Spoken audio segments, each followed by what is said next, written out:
Hi everyone, hope you all are doing well. आज वापस से लेकर आए साइंस की क्लास। तो बच्चे, लास्ट क्लास में हम लोगों ने क्या करा था, हमने मोशन के ना, मैंने आप लोग को इक्वेशन ऑफ मोशन की डिटेल बताई थी। यानी वो कौन सी कंडीशन है, किस पर क्या लगनी होती है, वी का यूज़ क्या है, यू का मतलब डिफरेंसेस क्या है, कब ज़ीरो होता है। आज मैंने बोला था फिर मैं इसकी ना क्वेश्चंस की प्रैक्टिस कराऊंगी। तो आज की क्लास में हम लोग करेंगे प्रैक्टिस। और प्रैक्टिस के लिए मैंने यहाँ पर कुछ क्वेश्चंस लिए हैं, और ये सारे आपके पास्ट ईयर्स क्वेश्चंस हैं। पहली चीज़ तो इनकी प्रैक्टिस करते हैं, उससे पता चल जाएगा हमें, है ना, कि हमारे क्वेश्चंस कैसे जा रहे हैं, हम लोग कितना कर पा रहे हैं, कितना नहीं कर पा रहे।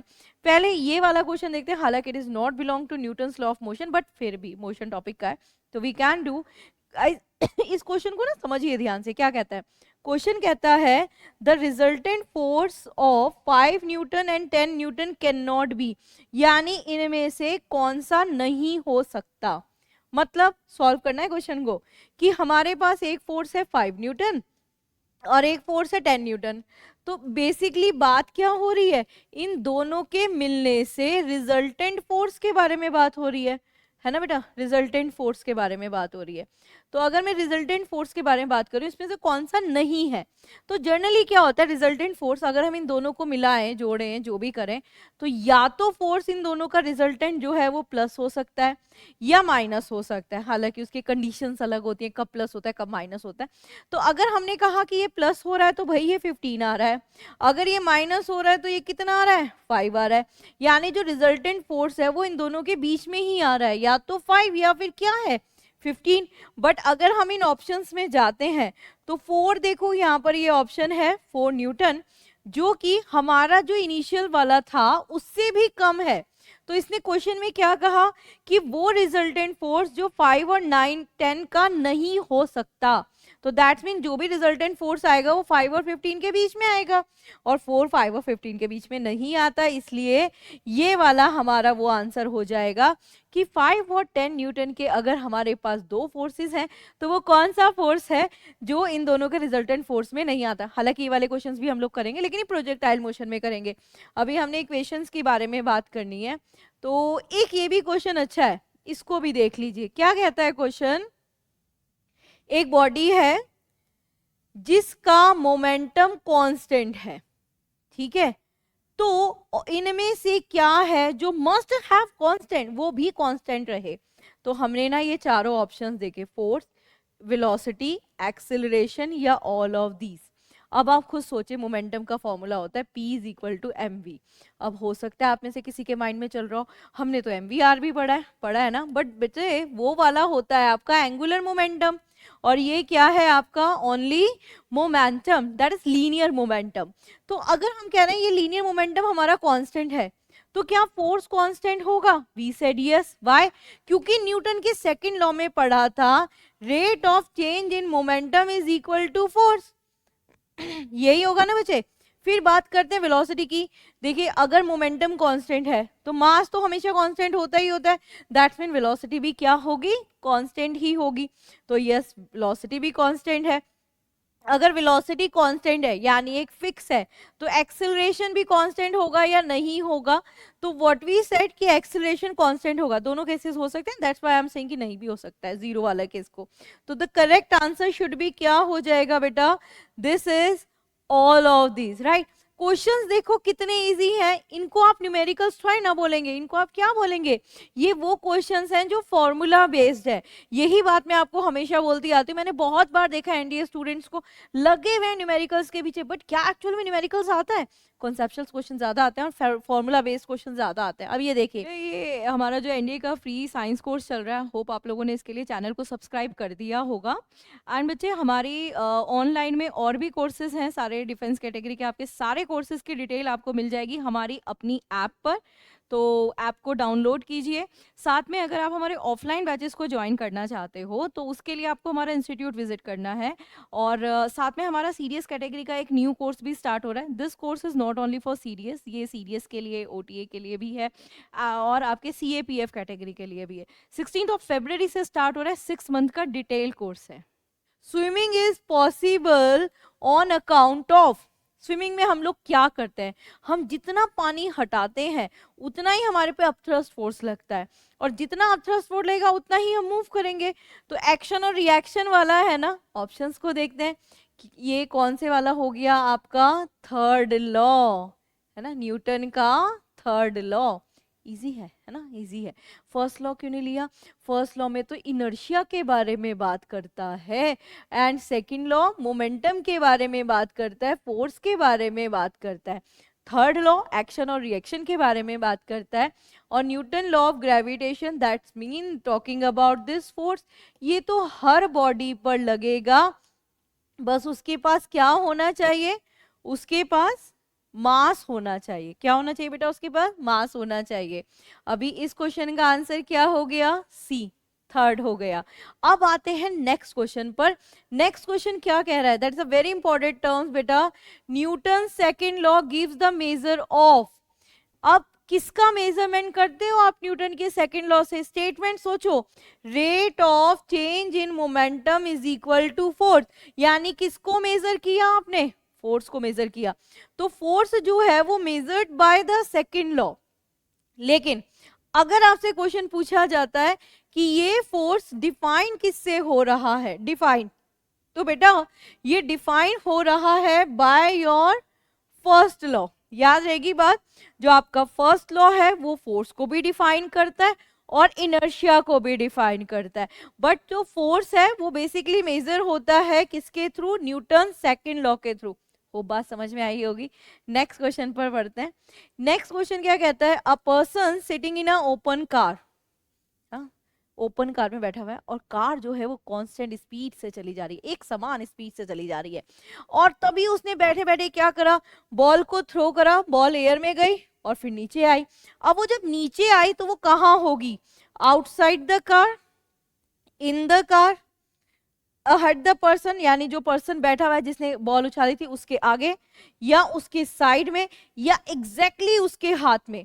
अब हमेशा हमने मोशन के टर्म पे क्वेश्चन करा है, ये क्वेश्चन ना इस तरह का क्वेश्चन है जो बहुत सारी एंट्रीज में आता है, और जर्नली इसका जो क्वेश्चन होता है कभी वो ट्रेन के टर्म में दे देता है, लाइक अलग अलग उसमें देगा। लेकिन याद रखना, अगर यहाँ पर कांस्टेंट वेलोसिटी है तो इसका ये मतलब है कि वो एग्जैक्टली हाथ में आएगा, राइट। अगर यहाँ पे बोलता है एक्सेलरेटिंग मोशन है तो वो क्या होता, कार जो पर्सन है उससे पीछे आकर गिरता। अगर हम बोल रहे हैं डी एक्सेलरेटिंग मोशन है तो जो पर्सन है जब उसने बॉल उछाली तो वो जो बॉल है वो उससे आगे आकर गिरेगी। इस तरह के वेरिएशंस टाइप्स क्वेश्चंस इस वाले क्वेश्चंस में से आते हैं जो मोशन से ही रिलेट करता हुआ है। तो इसका आंसर आपने देख लिया बेटा। अब आते हैं नेक्स्ट पर। नेक्स्ट क्वेश्चन देखिए, if a body having initial velocity 0, अब लिखते रहो, जो जो वो बोल रहा है लिखते रहो, initial velocity 0 and moving with a uniform acceleration that is 8 metre per second square, यानी जो एक्सेलरेशन है वो हमें दिया हुआ है 8 मीटर पर सेकंड स्क्वायर। तो आपको ना डिस्टेंस निकालना है, यानी कि आपको s निकालना है, और उसने दिया 5th सेकंड में, यानी आपको टाइम भी दे दिया 5, लेकिन उसने 5 सेकंड नहीं बोला, उसने 5th सेकंड बोला है।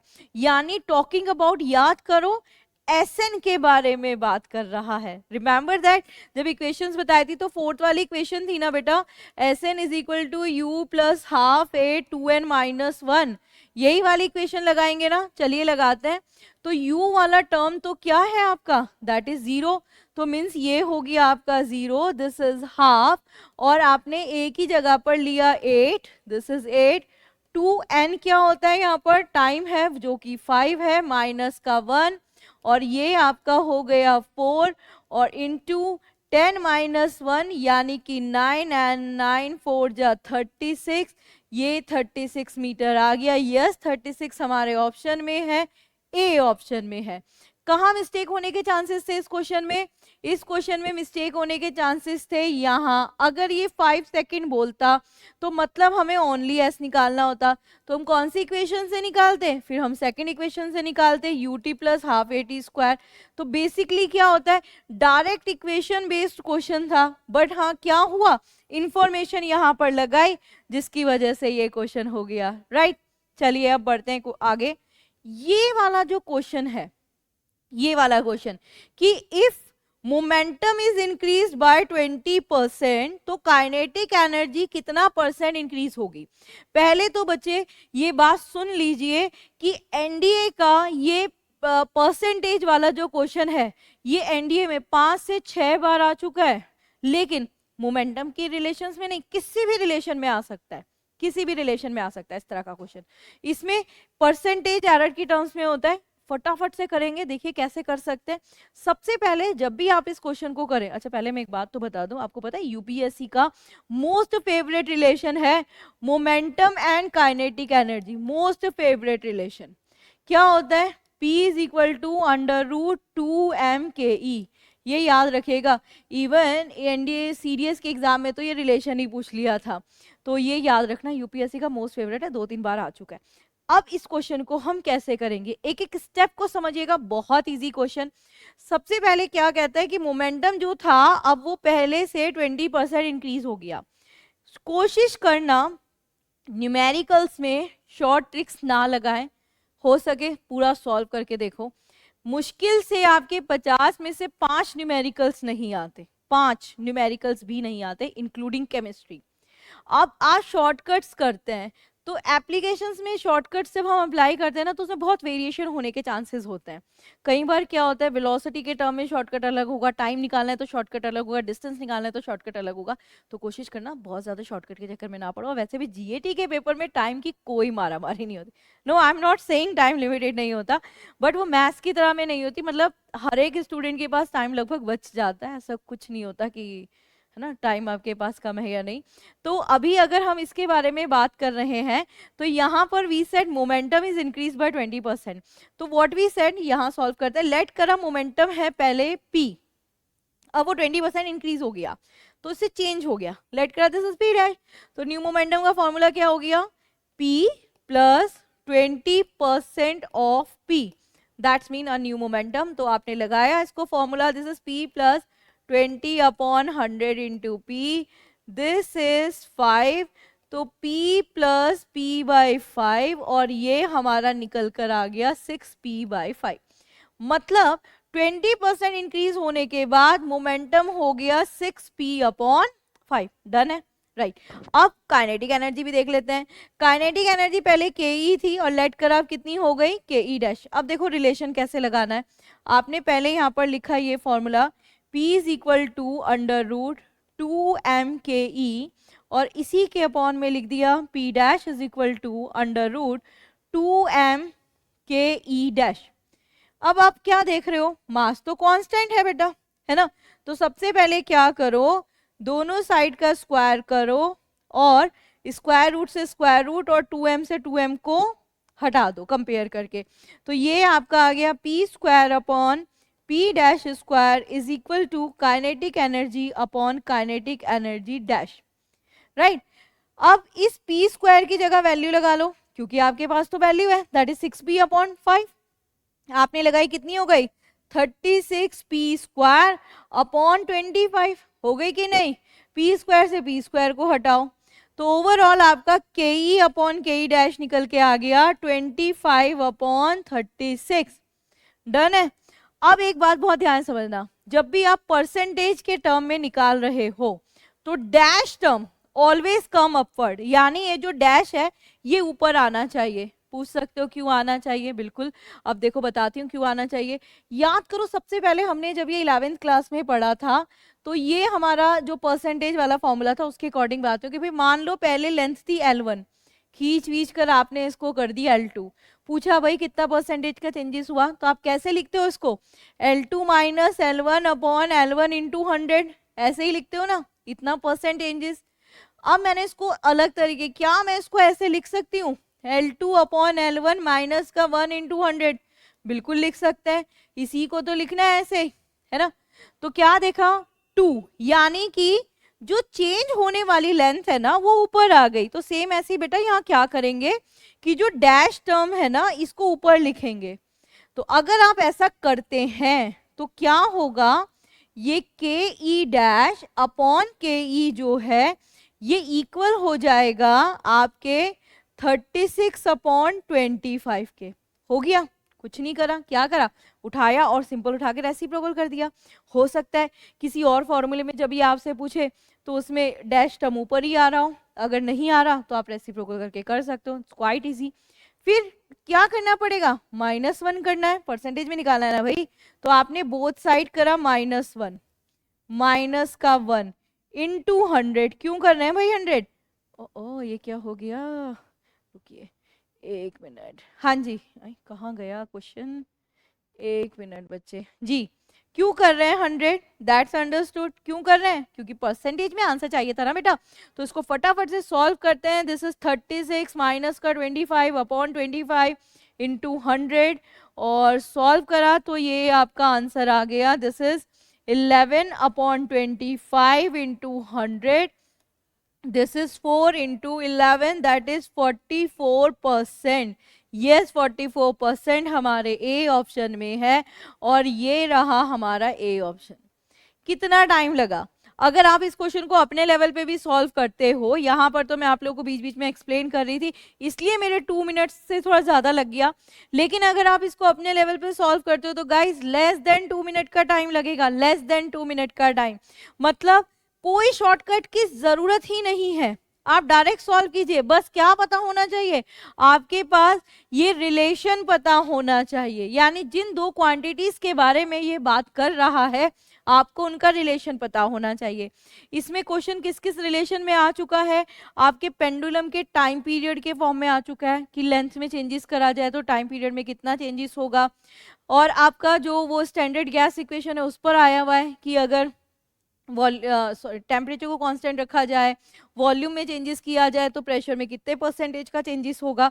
तो मींस जब भी आपको ये परसेंटेज वाले क्वेश्चंस करने हैं तो you have to know the relation only, जैसे रिलेशन पता होगा सबका मेथड सेम होगा। होप आपको बात समझ में आई हो। और आज जो मैंने आपसे कुछ सिलेक्टेड क्वेश्चंस करे हैं, क्योंकि सारे क्वेश्चंस तो नहीं करे बेटा, बट कुछ सिलेक्टेड क्वेश्चंस करे हैं, उसके साथ में आपको बताया कि आपको उनको कैसे सॉल्व करना है। एक और क्वेश्चन देखो, इसमें स्टूडेंट हमेशा कंफ्यूज होते हैं, ये वाला क्वेश्चन राइट। इसमें क्या कह रहा है कि 2 बॉडीज हैं जिसका मास m1 और m2 है, बट काइनेटिक एनर्जी इक्वल है, तो मोमेंटम का रेशियो क्या होगा। ठीक, अच्छा एक क्वेश्चन इसमें ऐसे वाला तो सॉल्व हो जाएगा, लेकिन जब ये थ्योरी में आता है ना तो पूछा जाता है कि अगर किस दोनों के मास अलग अलग हैं, मोमेंटम सेम है, और एक बॉडी का मास बड़ा है एक बॉडी का मास छोटा है, तो काइनेटिक एनर्जी किसकी कम या ज्यादा होगी। वो क्वेश्चन थोड़ा सा कॉम्प्लिकेटेड हो जाता है, क्योंकि क्या होता है, हमने हमेशा पढ़ा होता है कि काइनेटिक एनर्जी तो मास के डायरेक्टली प्रोपोर्शनल है, लेकिन अगर मोमेंटम सेम है तो काइनेटिक एनर्जी मास के इनवर्स प्रोपोर्शनल हो जाती है। होप आप मेरी बात को समझ गए होंगे। गाइस ये वाला क्वेश्चन और देख लेते हैं, फिर वाइंड अप करते हैं।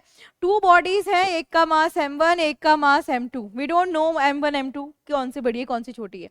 इसमें कहा दोनों की kinetic energy, this is k1 and this is k2, these are the equal, तो 1 1 ही लिख लिया मैंने।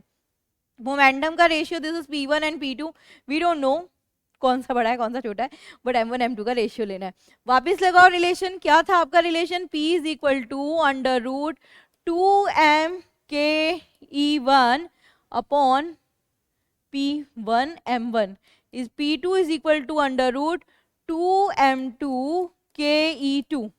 ठीक है, के वन है ना, काइनेटिक एनर्जी सेम है ना भाई, दोनों साइड का स्क्वायर कर दीजिए, ये लीजिए दोनों साइड का किया स्क्वायर, तो ये आ गया आपका p1 square upon p2 square, और अंडर रूट से अंडर रूट कैंसिल हो जाएगा, स्क्वायर से कैंसिल हो गया, 2 से 2 कैंसिल, काइनेटिक एनर्जी से काइनेटिक एनर्जी कैंसिल, आपके पास आ गया m1 अपॉन m2 राइट। अब हमें तो मोमेंटम का रेशियो चाहिए ना p1 और p2 का, तो स्क्वायर हटाने के लिए क्या करना पड़ेगा, इधर स्क्वायर रूट लगा देंगे तो ये स्क्वायर हट जाएगा। तो अगर p1 रेशियो p2 लिया जाए तो कितना आ गया बेटा, m1 रेशियो कितना हो गया आपका, m2 हो गया, यानी ये वाला आपका करेक्ट ऑप्शन हो गया, ऑप्शन आपका सी। होप बात समझ में आई हो। कुछ सेलेक्टेड क्वेश्चन ही डिस्कस करें बेटा मैंने, बट आपको बताया कि आपको कैसे सॉल्व करना है, और ये आपके पास्ट ईयर्स क्वेश्चंस ही थे। अब नेक्स्ट क्लास में मिलेंगे सर्कुलर मोशन की क्लास में, फिर ऐसे ही उसके भी इंपॉर्टेंट क्वेश्चंस करेंगे, प्रोजेक्टाइल मोशन उसके भी इंपॉर्टेंट क्वेश्चन करेंगे। बताना क्लास समझ में आई कि नहीं आई। Thank you everyone, bye bye, Jai Hind.